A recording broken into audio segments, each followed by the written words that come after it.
You've seen the ads, you've heard the slogan, SIP Sahi Hai. It's everywhere in India, promoted as the smartest, most disciplined way to build your wealth. But is it always true? Today, we're going to dive deep into a really fascinating research paper that puts that very popular idea under the microscope. First, just to get a sense of how big this is, let's look at the numbers. As of mid-2024, people in India have more than 14.6 lakh crores invested through SIPs. That is a staggering amount of money, and it's been rocketing up by over 26% every single year since 2016. So yeah, it's clear millions of us really believe in this method. And that brings us right to the core question of this entire explainer, which was kicked off by that incredibly successful SIPs Really Sahi marketing campaign. Is it really correct? Is it appropriate? And is it really safe for absolutely everyone? Well, the research we're digging into today uses some pretty serious math to find out. Okay, so to get to the bottom of this, the first thing we need to do is be crystal clear about what we're comparing. You see, not all investment approaches are created equal, and this paper does a great job of defining three very different strategies. So let's meet our three contenders. First up, you have the classic lump sum investment, or LSI. Simple enough. You invest all of your money on the very first day. Next, we have SIP accumulation, or SIPA. Now, this is the one most of us are familiar with, right? You don't have a big pile of cash lying around, so you invest a little bit every month from your salary. And third, there's SIP deployment, or SIPD. This is for someone who actually has a lump sum, but they're a bit nervous about the market, so they decide to drip feed that money in over time. Remember these three, LSI, SIPA, and SIPD, because the differences between them are absolutely crucial. All right, let's get into our first major finding, and this one really cuts to the core of how wealth is actually built. It turns out that waiting, even if you're doing it systematically, comes with a pretty significant price tag. It all boils down to one of the golden rules of investing, something you've probably heard 1,000 times. Time in the market beats timing the market. The longer your money is actually invested and working for you, the more time it has to grow, thanks to the absolute magic of compounding.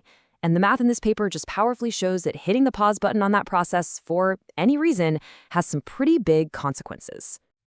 And wow, this table just lays it all out, doesn't it? What's really shocking here isn't just the ranking, it's the sheer size of the gap between these strategies. The model shows that if you invest 12 lakhs over 10 years, the lump sum strategy is expected to turn into over 48 lakh rupees. The SIP deployment gets you to about 33 lakhs, and the most common one, the SIP accumulation, just 26 lakhs. The ranking is always the same. LSI beats SIPD, which beats SIPA. So you have to be asking, why is there such a massive difference? Well, it all comes down to a simple concept, opportunity cost. Every single month that a chunk of your money isn't fully invested in the market, that's a month of potential growth that you have missed out on forever. For those SIP strategies, all that uninvested cash is just sitting on the sidelines earning next to nothing. It simply can't keep up with the lump sum that's been compounding at full strength from day one. Okay, so lump sum wins unexpected returns. I get it. But wait, the whole sales pitch for SIPs has always been about safety, right? The whole idea is that by averaging your cost, you lower your risk.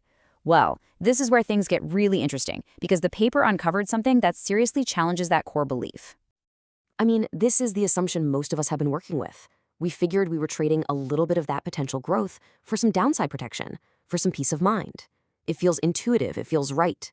But is it actually true when you run the numbers on the probability of losing money? Now, you're going to want to look at this table carefully. It shows something called shortfall risk, which is just a fancy way of saying the chance you'll end up with less money than you put in. We're looking at a 2-year period here.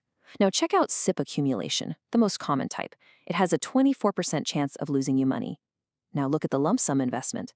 Its risk is 21.7%. Yeah, you heard that right. The supposedly safer option can actually be riskier in this very specific but very important way. So why on earth does this happen? Well, the paper explains that because the SIP accumulation strategy starts with such a tiny base and has lower expected returns overall, it just doesn't have the firepower to recover if the market takes a nosedive early on. It's kind of like being stuck in a deep hole with a much smaller shovel. So, if SIPs can have lower expected returns and, in some cases, a higher risk of losing money, what does that mean for us? This brings us to the real dilemma and the real takeaway from this whole investigation. You see, the paper's conclusion isn't that SIPs are bad. Not at all. It's that the word correct, or correct, depends entirely on who you are as an investor. If you have a chunk of capital and you've got the discipline to ride out the market's waves, then a lump sum is mathematically the best way to maximize your wealth. If you have that capital but you're a bit nervous, then the SIP deployment strategy is a fantastic, risk-adjusted middle ground. And of course, if you're like most of us, building wealth bit by bit from your monthly income, then SIP accumulation is just structurally necessary. It's the perfect tool for your situation. So the big takeaway here is nuance. SIPs are not a magic bullet. They're a specific tool, and like any tool, they're only sane when they're used for the right job by the right person. And you know what? Their real power might not have anything to do with the math at all. And this right here gets to the absolute genius of the SIP. They are brilliant behavioral tools. They are commitment devices. They automate our savings, and in doing so, they save us from our own worst instincts. They stop us from procrastinating, they stop us from trying to time the market, and they stop us from making emotional decisions like panic selling during a downturn. They force us to be disciplined. And just how valuable is that forced discipline? Well, the data shows that SIPs started with a financial advisor are nearly twice as likely to still be active after 5 years compared to the ones people start on their own. We're talking 23% versus just 12.4%. That is proof of their immense value in just keeping you in the game. And that leaves us with the final question, the one you really have to ask yourself. The research is clear. On paper, a lump sum investment is often the mathematical winner. But we don't live on paper. We live in the real world. And in the real world, the best investment plan is completely useless if you can't stick with it. So maybe, Sahi, isn't about finding the perfect strategy, but about finding the one that works perfectly for you.